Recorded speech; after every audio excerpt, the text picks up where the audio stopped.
Hello friends, आज मैं आपके लिए एक नया टॉपिक लाया हूँ सेल। तो हमारे टॉपिक का नाम है कोशिका जीवन की आधारभूत इकाई। तो बहुत लोग सोचते हैं कि इकाई का मतलब जो हुआ कि हमारा शरीर में जो सबसे छोटा वो क्या है, कोशिका। तो ऐसा नहीं होता। हमारे शरीर में उससे भी छोटा, जैसे कि देखिए ये कोशिका, इसके अंदर बहुत सारे कोशिकांग हैं। तो ये जो कोशिका है इसके अंदर जो कोशिकांग है तो ये इससे भी छोटा हुआ। इकाई का मतलब वह हुआ कि देखिए जैसे कि हमारा शरीर है, हमारे शरीर में बहुत सारे पार्ट हैं। तो हमारे शरीर में जो पार्ट है जैसे कि हमारा ब्रेन, वो हमारे शरीर को क्या करता है, कंट्रोल करता है। इसमें और कोशिका को कौन कंट्रोल करता है, न्यूक्लियस। ठीक। तो इकाई कहने का मतलब, कोशिका को आधारभूत इकाई कहने का मतलब यह हुआ कि जैसे कि इसी के आधार पे हमारा शरीर भी बना हुआ है। जैसे कि इसमें जो है, इसका दिमाग, इसका कोशिका को कंट्रोल करता है न्यूक्लियस, इसका दिमाग है न्यूक्लियस। इसमें पाचन कर देता है लाइसोसोम, और इसमें ऊर्जा परिवहन कर देता है गोल्गी उपकरण। तो इसी जैसा पार्ट हमें भी पर इससे हमारा शरीर बना है। ठीक। तो इसका जो पार्ट है वैसा ही हमारा सेम टू सेम पार्ट है, लेकिन हमारे पार्ट का नाम अलग है, साइज थोड़ा अलग है। ठीक। बस इतना ही अंतर। तो हमारा शरीर जो कर सकता है वो एक कोशिका भी कर सकता है, इसीलिए इसको हम इकाई कहते हैं। ठीक। अब हम आते हैं क्वेश्चन पर। आज मैं आपको इस वीडियो में बहुत सारे क्वेश्चन में बताऊंगा, कम से कम 10-15 तो बता ही दूंगा जो एग्जाम में पूछे जा सकते हैं, ऑब्जेक्टिव क्वेश्चन। आपसे पहला क्वेश्चन यह पूछा जा सकता है कि कोशिका किसे कहते हैं, तो आप सीधा से जवाब दीजिएगा। देखिए यहाँ पे जो ये लाल लिखा हुआ है, जीवन की आधारभूत संरचना और क्रियात्मक इकाई को कोशिका कहते हैं। ठीक।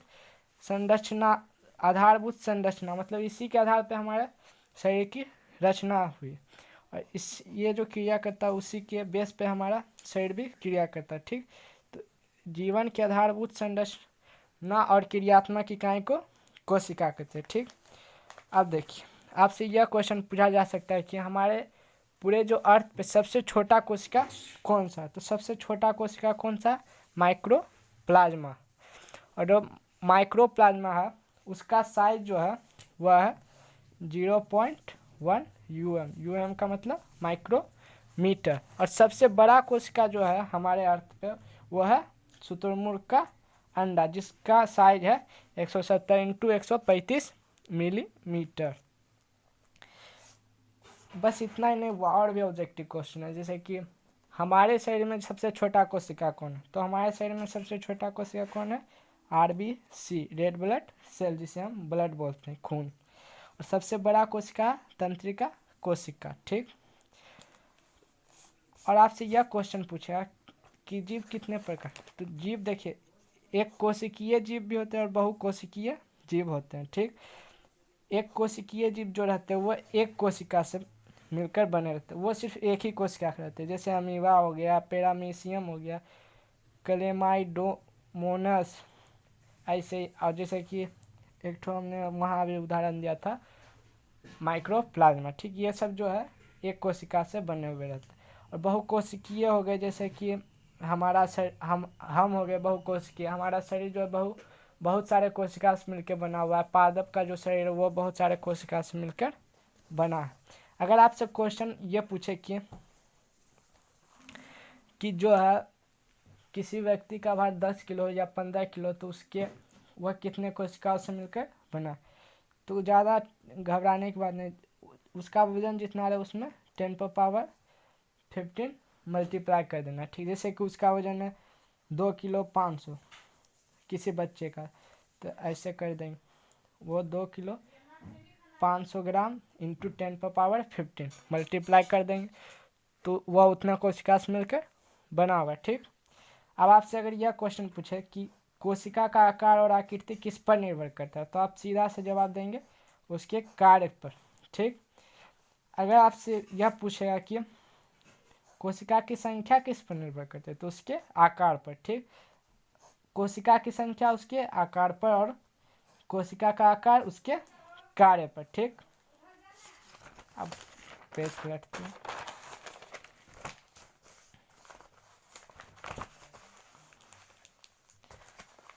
देखिए ये हो गया अमीबा, ये हो गया हमारा शरीर का न्यूरॉन, डायटम, अस्थि, कोशिका, शुक्राणु, रेखित तंतु, क्लेमाइडोमोनस, ये सब एक कोशिकीय है। ये सब जैसे ये हो गया बसा कोशिका जिसमें चर्बी भरा रहता है। ठीक, अगर आपसे यह क्वेश्चन पूछ रहे कि उत्तक किसे कहते हैं, तो बहुत लोग जाते हैं हमारे फ्रेंड्स और लगा कर आ जाते हैं कि कोशिका के समूह को उत्तक कहते। नहीं, कोशिका के समूह को उत्तक नहीं कहते, एक ही रचना और एक सा कार्य करने वाली कोशिका को समूह को उत्तक कहते हैं। अगर उससे लिख के आएंगे आप कि कोशिका के समूह को उत्तक कहते हैं तो वो आपका गलत हो जाएगा। अगर आप लिख के आते हैं कि एक ही प्रकार के कोशिका के समूह को उत्तक कहते हैं तो आपका सही हो जाएगा। या आप ये भी परिभाषा दे सकते, एक ही रचना और एक सा कार्य करने वाली कोशिका के समूह को उत्तक कहते हैं। ठीक, अब देखिए आपसे ये सब जो मैं अब बताने जा रहा हूँ ये सब भी आई है ऑब्जेक्टिव में, ये सब आपसे पूछे जा सकते हैं किसी भी एग्जाम में, कंपटीशन हो या 9th का जो आप परीक्षा देंगे उसमें भी पूछा जा सकता है। ठीक, कोशिका की खोज किसने और कब की? तो कोशिका की खोज रॉबर्ट हुक ने 1665 में की। और मैं आपकी जानकारी के लिए यह बता दूं कि इसने जो है मृत कोशिका की खोज की थी, जो पेड़ के छाल में रहते हैं ना कर्क कोशिका, उसे इस वैज्ञानिक रॉबर्ट हुक ने पहले देखा था। और जो हमारे वैज्ञानिक है लुवेनहोयक, इन्होंने सबसे पहले जीवाणु यानी जीवित कोशिका को देखा था, वो भी अपने बनाए हुए माइक्रोस्कोप से। इन्होंने तो कोशिका का आपसे अगर ये पूछेगा कि कोशिका का नामकरण किसने किया तो आप ये बोलेंगे रॉबर्ट हुक। अगर आपसे पूछ दे कि माइक्रोस्कोप की खोज किसने की और कब की, तो लुवेनहोयक ने माइक्रोस्कोप की खोज की 1674 में। और जो कोशिका में जो होता है ना केंद्रक, इस केंद्रक को सबसे पहले किसने देखा? तो रॉबर्ट ब्राउन ने 1831 में देखा।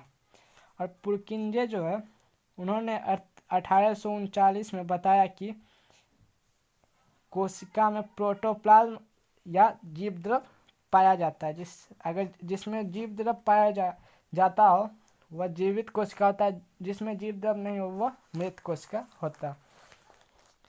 तो ये भी आपसे पूछा जा सकता है। स्लाइडेन और स्वान ने 1838 और 1839 में कोशिका सिद्धांत का प्रतिपादन किया। किसने? कोशिका सिद्धांत का प्रतिपादन किसने किया? अगर आपसे यह क्वेश्चन पूछेगा तो स्लाइडेन और स्वान ने 1838 और 1839 में किया। अब आते हैं हम अपने क्वेश्चन। अगर आपसे यह पूछे किसने बताया कि जो पहले से मौजूद कोशिका होता है उसी से नई कोशिका का निर्माण होता है? तो हमें उस बिरचो ने 1855 में बताया और मैक्स सुल्ज ने हमें बताया 1861 में।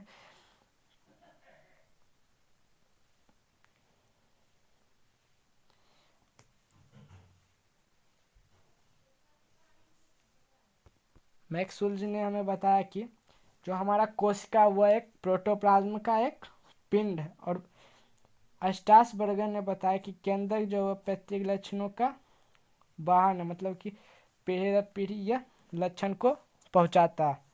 और एमनोल और इरस्का ने मिलकर इस इलेक्ट्रॉन माइक्रोस्कोप, चित्र देखें, इस इलेक्ट्रॉन माइक्रोस्कोप का खोज किया। ठीक, अब हम कोशिका की रचना और कोशिका के अंग के बारे में अगले वीडियो में पढ़ेंगे। ठीक, आपको मेरा वीडियो कैसा लगा तो इसे लाइक और सब्सक्राइब ज़रूर कर दीजिएगा। अगर आपको कुछ नहीं समझ में आएगा तो आप मुझे कमेंट कीजिएगा, मैं फिर से वीडियो बना दूँगा।